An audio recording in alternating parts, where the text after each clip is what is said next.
O Senhor esteja convosco. Ele está no meio de nós. Proclamação do Evangelho de Jesus Cristo, segundo Mateus. Glória a vós, Senhor.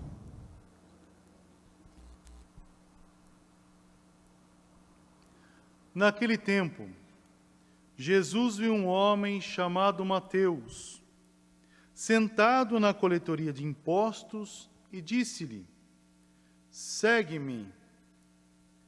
Ele se levantou e seguiu Jesus.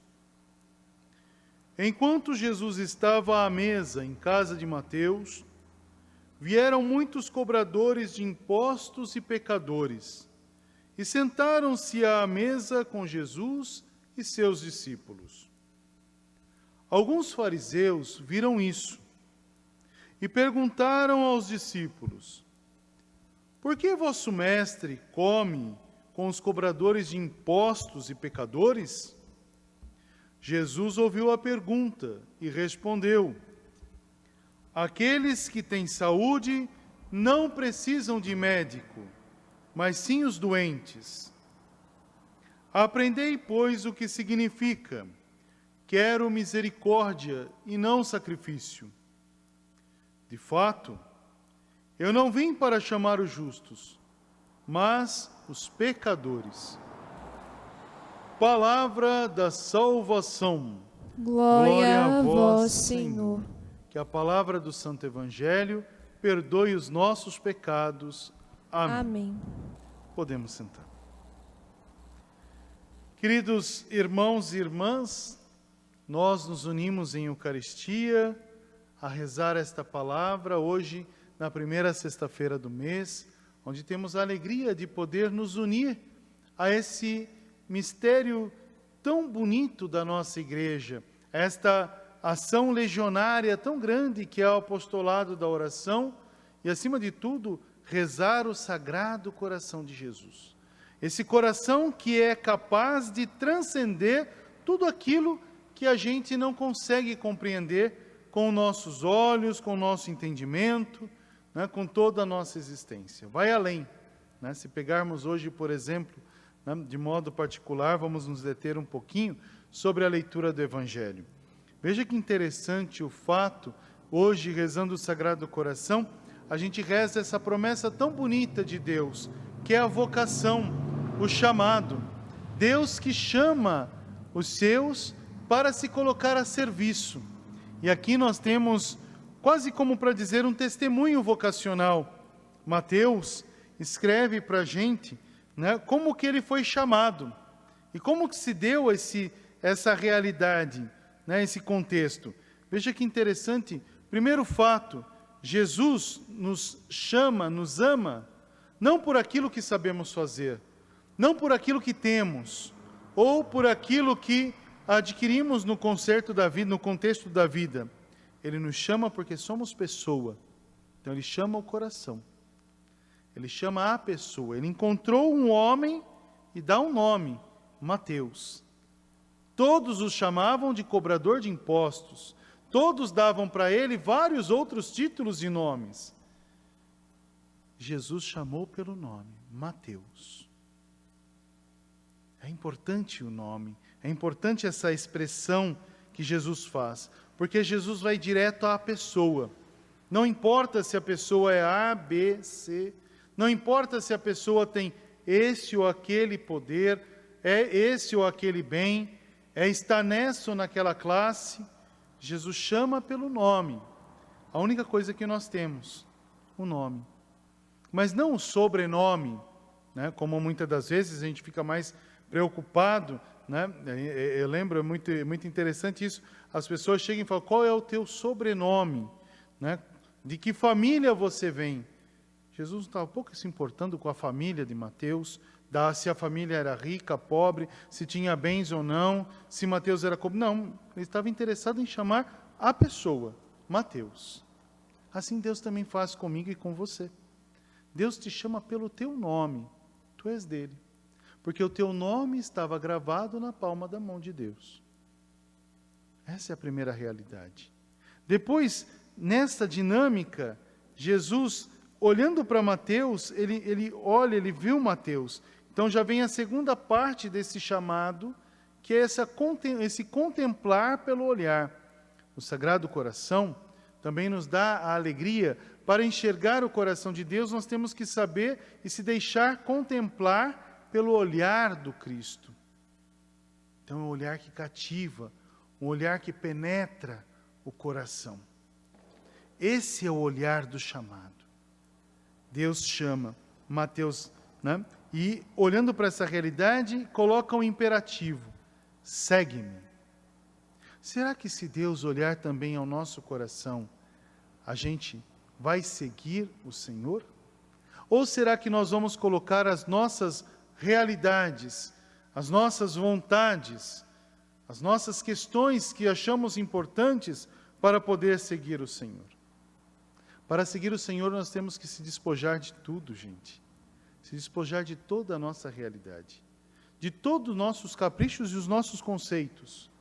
Esse é o chamado e essa é a resposta. Por isso que Mateus levantou-se da onde estava. Levantar significa tomar uma postura sobre, tomar uma atitude. Mateus toma uma atitude e segue Jesus.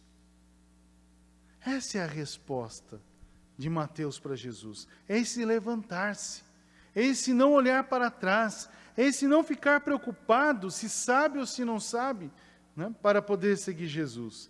Né? Se tem ou não tem conhecimento, se está disponível ou não, ele olha, ele levanta e vai. Assim também Deus faz conosco, quando nos chama. Ele não está preocupado se você sabe ou não, ele está preocupado no teu coração, na resposta do coração. Então, levanta e anda. E essa atitude de Mateus dá uma ação de corresponsabilidade do amor.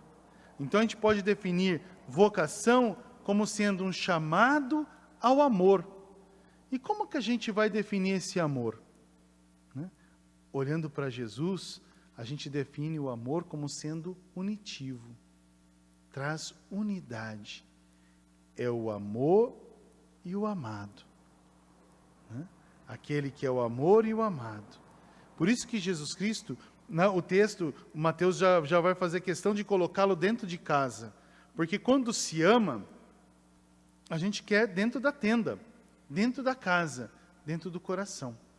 Pegando a primeira leitura, a gente vai observar que Isaac, né, filho de Abraão, recebe Rebeca, ela entra na tenda de Sara. E ali existe a dimensão do amor, o acolher, o trazer para dentro de casa, quer dizer, trazer para o coração. Jesus trouxe Mateus para o coração, Mateus trouxe Jesus para o coração e o levou, né, para o seu coração. Então levou para casa.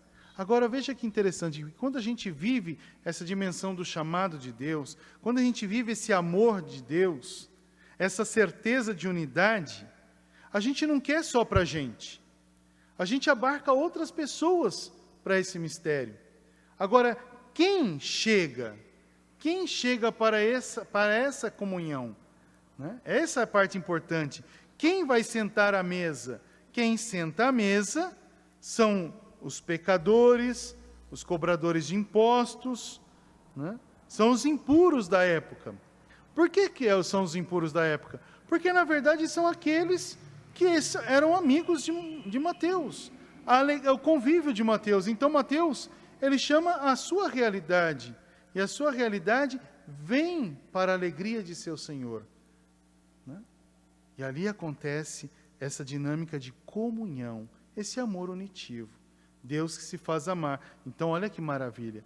Mateus é chamado, tem a vocação, então tem esse amor, e essa vocação atrai as outras pessoas a Deus.